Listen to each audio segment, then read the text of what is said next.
Good afternoon, everybody. We are live here at the Self-Care Summit. I am hoping that I will end up getting some comments up on screen. Please let me know if you are joining us live or hashtag replay if you are joining us later on. This is my first time going live from my computer, so I'm just praying everything is going well and the technical gods are shining down on me or on us. First of all, as is very, very important, this life is being held on the traditional lands of the Boonwurrung people, and I wish to acknowledge them as traditional owners. I would also like to pay my respects to their elders, past, present, and emerging. I extend that respect to any Aboriginal and Torres Strait Islanders tuning into this broadcast. Next, I'd like to thank Kasia and the other incredible women who are speaking to us today and throughout the summit. They are holding such beautiful space and creating such a container of wisdom and self-love and self-care for all of us. And I hope you're really enjoying immersing yourself in that knowledge and wisdom. And I've decided today not to go with notes. So the only notes I made were on the intro, so that I got the wording correct. I'm just going to riff it basically and trust my intuition that we're going to come out with what everybody needs to hear for their highest good. And we're just going to get stuck in. Hi Jane, it's lovely to see you watching live. If anyone has any questions throughout, please chuck them in the comments box. It looks like it's all working, so I'm pretty excited about that. So I'm not going to go too much into my story because, it's not the main part of what we want to chat about. I want to talk about how this is going to affect you. But my self-care journey really started in earnest around 2014, 2015. I'd had a few years of being quite unwell and hadn't even realized that self-care was an option. It wasn't something that was ever modeled for me. It wasn't really anything that I understood. So I kind of just had no role models of what to do. I believed that any time I spent on myself was selfish, and that I just wasn't worth spending any time on. My internal voice was pretty nasty. I talk to clients about imagining they've got a megaphone on their head that says all of their self-talk externally. And that was certainly one of the visuals that helped me turn my self-talk around. But one of the things that really started me on the journey and really kick-started was I went to a women's circle and it was frightening. I'd never been to a women's circle before. I didn't know what to expect. I didn't know what we did. It felt like very magical and mystical and secretive and all of that kind of stuff. It was really lovely, very nourishing and nurturing, and not at all as I thought it was. It was just a group of women sitting in circle, hearing each other, connecting through heart with one another, and just loving and accepting everybody who was in that circle. There was nobody above or below. There was no, superiority, inferiority. We just were women at our basic connecting. And we started talking about selflessness. And I've developed my own ideas of selflessness since then, but selflessness is what we have been told to aspire to as women. The more selfless we are, the more we give to everybody else, the more we do for everyone, the more we are applauded. And the more it seems to run us into the ground. It's like the more it is held up as the icon of what we should be doing and who we should be, all that striving and that masculine energy and that masculine force. And selflessness does what it says on the tin. Selflessness makes less and less and less of ourselves. And we give and give and give and give, and we're forgetting half of the equation. So when we think about the masculine sex organs, they are external, they are projective, they are everything that is seen, they are giving, they are penetrative, they are the part of us that is that external seen force. It is the doing, the striving, the logic, the control. And I'm not talking about manipulative control, I'm talking about the healthy control. And our feminine is all of the internal. When we think about that feminine sex organ, it is inside, it is the hidden, the wisdom, the inner connectivity, the playfulness, all of the stuff that is inside of us, the emotional stuff, is that feminine aspect. Now, no matter what we identify as a gender, we have these masculine and feminine forces alive within us. Now, for myself, who identifies as a heterosexual female, I am in my flow when I'm around 60% feminine and 40% masculine. I need more of that emotive energy to be in balance for myself. But when I'm in selflessness and I'm giving, that's a masculine force. And what we forget is that we need to drop into receptivity and be able to receive some of what we're giving back, to do that thing that we've been talking about all week of filling our cup up. Now, selflessness for me was like there was a hole in the bucket and I would put myself under the faucet, and when things got really crappy, I would turn that faucet on full blast and fill the bucket up and turn it off, and then I would let it go until it all drained out and was empty again. So most of my selflessness was coming from a place of anger and resentment, and it's always me who has to do this and nobody else can be trusted to do it, and everything falls on me, and that real martyrdom victim mentality. And it's not healthy for anybody to be giving from that space, and it's not healthy for the people who are receiving what you're giving if you are giving from that space. I thought at that point that there were only two options, that we had selflessness and we had selfishness. And well, out of the two, what would I prefer? I would prefer selflessness, I guess, because at least then I'm not selfish. And selfish was always seen to be a bad thing. Selfishness is a really interesting one. And my whole perspective on this changed a few years ago when I was listening to an Abraham Hicks on YouTube. And it was one of those moments, I had it playing in the background and it kind of caught my ear and I went, whoa, hang on a minute, rewind, replay, I need to listen to this. And she was actually saying, think of all those times you've been called selfish, or you've thought of somebody else as selfish, or you've thought of yourself as being selfish. And why do we have that perception?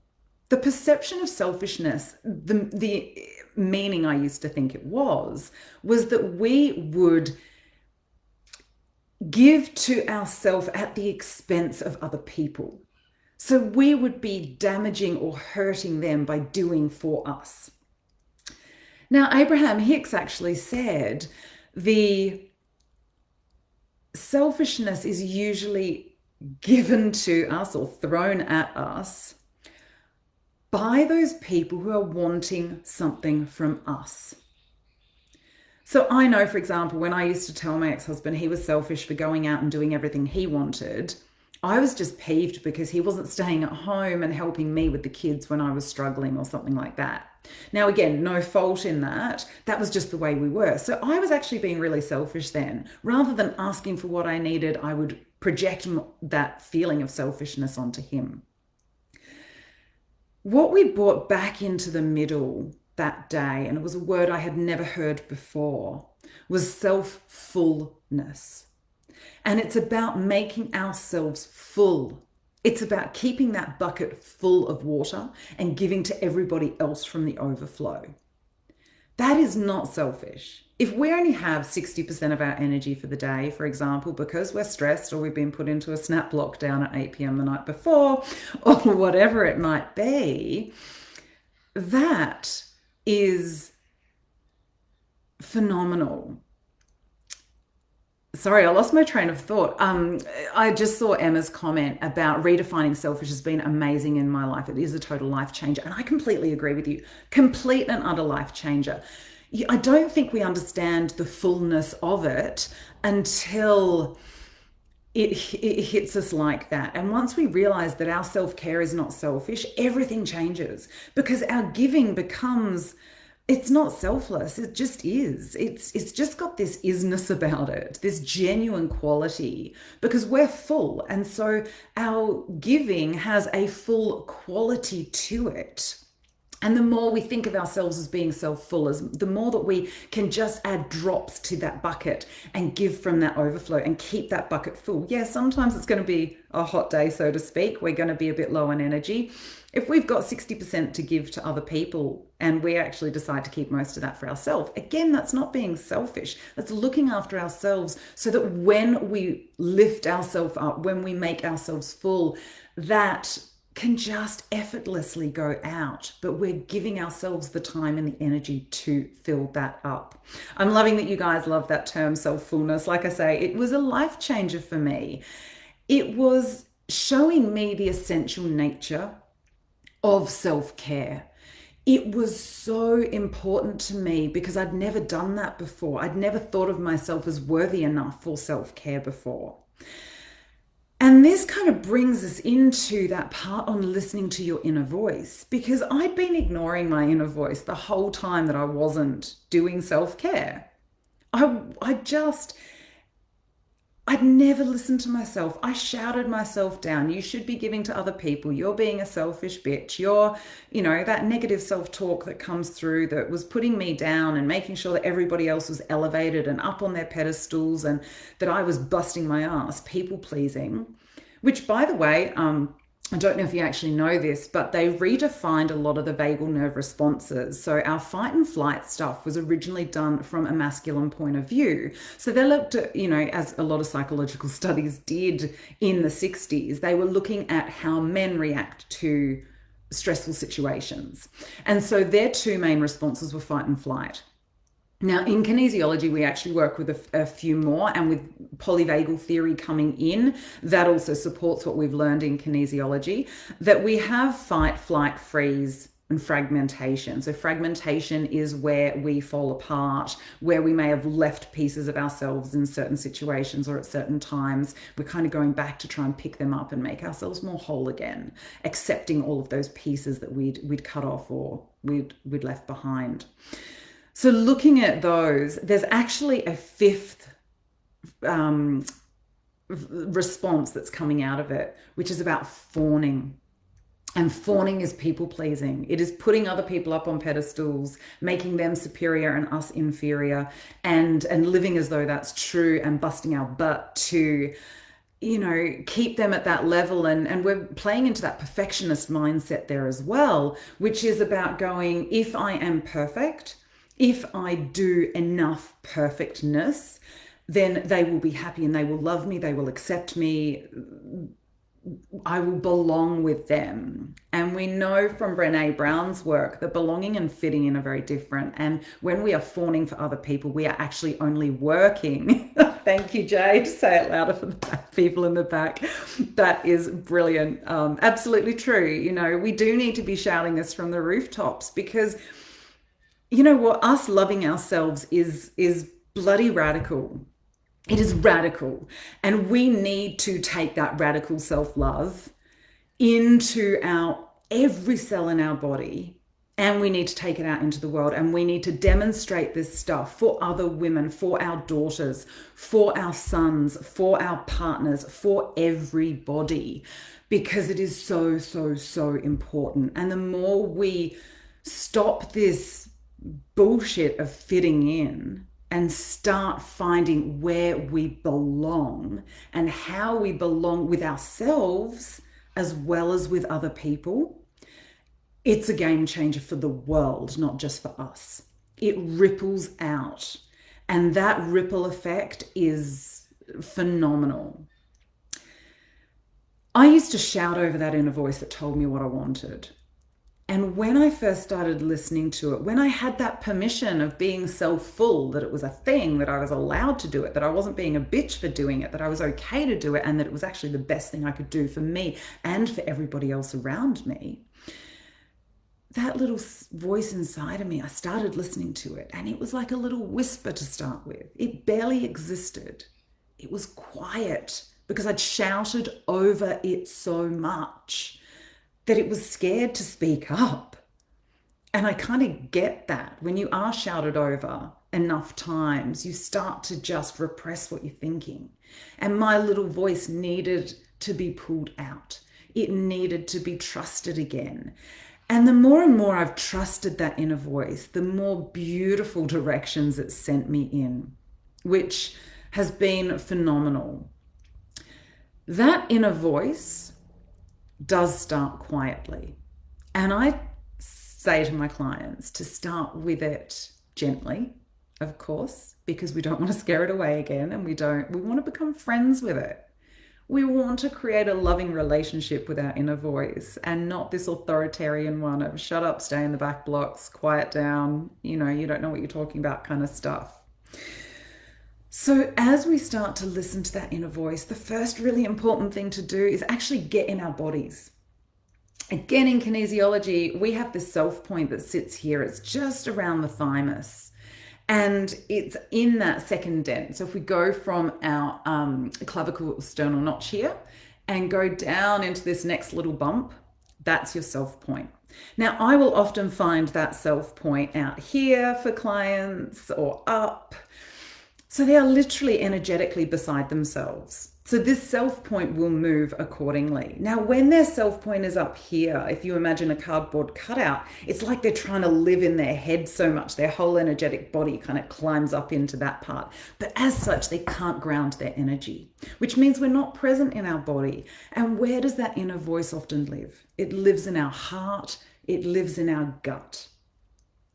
And when we can tune into those areas and connect into them and feel for our answers, or hear for our answers, or see for our answers, or use one of our clear senses for our answers, our life starts to expand. And what we are looking for can come in through signs, through feelings, through other things that we are noticing. But first of all, we need to ground our energy.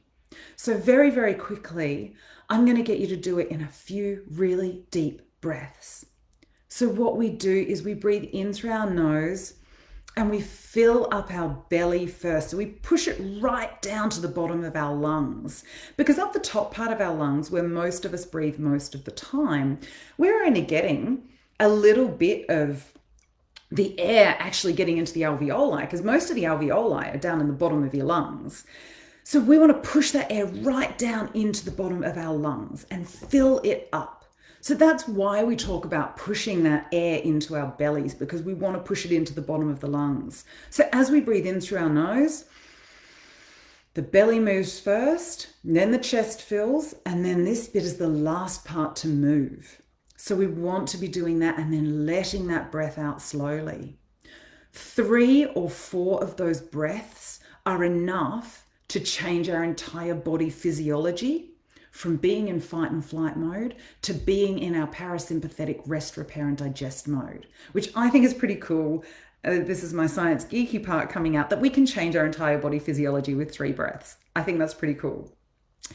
As we do those big deep breaths, once we've got those 3 or 4 big deep breaths into our body, we push our energy down through our feet and into the earth.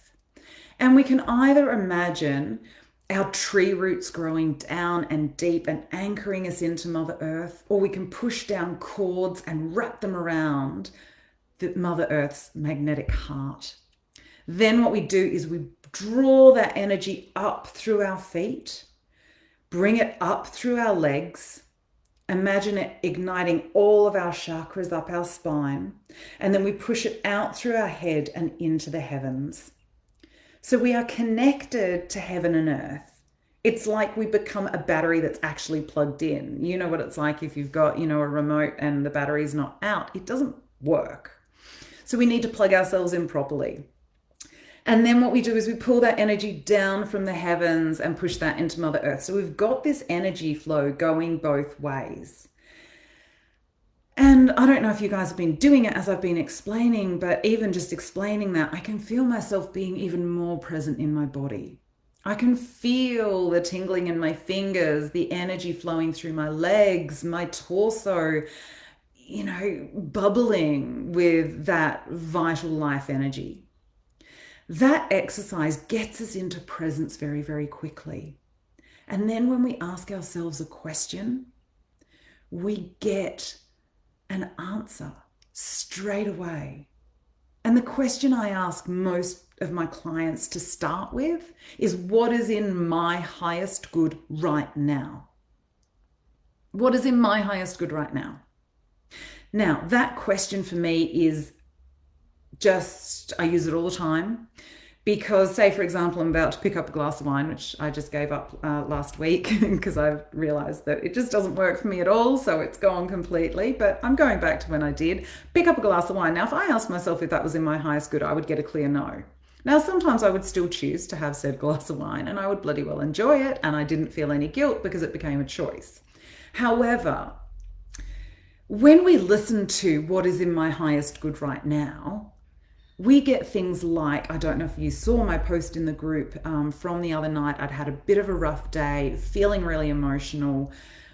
I had dinner to cook for people. We've got all of the kids here this week. So we've got my partner's two, my two. We had him, we had me. I'm trying to work and run a business. He works full time. Like, it's a crazy house. And I was just feeling really low. I'd had some stuff to deal with. And my inner voice is going, go and run a bath. And I'm like, I can't do that right now. Like, I've got dinner to sort out and I've got stuff to do for everybody. And then I went, no, you just need to find the time and make the time. And if they don't eat till 7:30, 8 o'clock, then so be it. And I did. I went up, I ran a bath. I came down and I muscle tested an essential oil to use. I trusted my intuition. I made myself a pot of tea. I took it up to the bath. I sat, and actually I was going to read and my brain was just like, I just need to tune out. So I played some silly game on my phone. Now, when I came back down, I was a different person. I'd grounded into myself. I'd grounded into my reality. I had more objectivity because I wasn't in my stuff so much. I had a bit of distance and space to look at things and go, okay, that's where I'm at.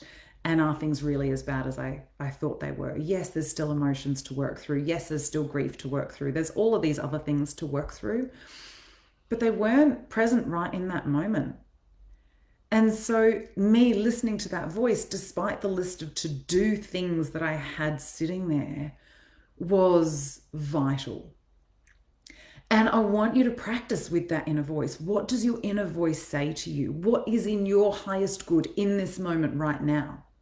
And I can tell you that if it is in your highest good, it cannot be detrimental to anybody. There is a saying that I absolutely love. Whatever we do that is detrimental to ourselves is detrimental to everybody. And the converse is true. Whatever we do that is loving to ourselves is loving to everybody. So I tend to use an analogy of work, because most people have been at work at some point and been handed a project that they don't have time to do. So your boss walks up to you and says, can you get this done by Friday? And you're like, oh shit, I'm gonna have to work long hours. I'm gonna have to, fall behind on my current work, and I'm gonna do this. And, you come up with all of the things that are getting in the way of you doing it. So you can either take the project and get it done and work extra hours and not look after yourself and get to Friday and be burned out and be grumpy and not have your work done and then work all weekend to make up for it. Or you could say to your boss, you know what, I am at capacity right now. So either I can do that role, or I can, if we can find somebody to take on some of my workload to reduce that, then I can free up time for the project, or you can find someone who has time for the project. Now, most people won't go into that because they have a fear of losing their job. They sit in scarcity and they're concerned.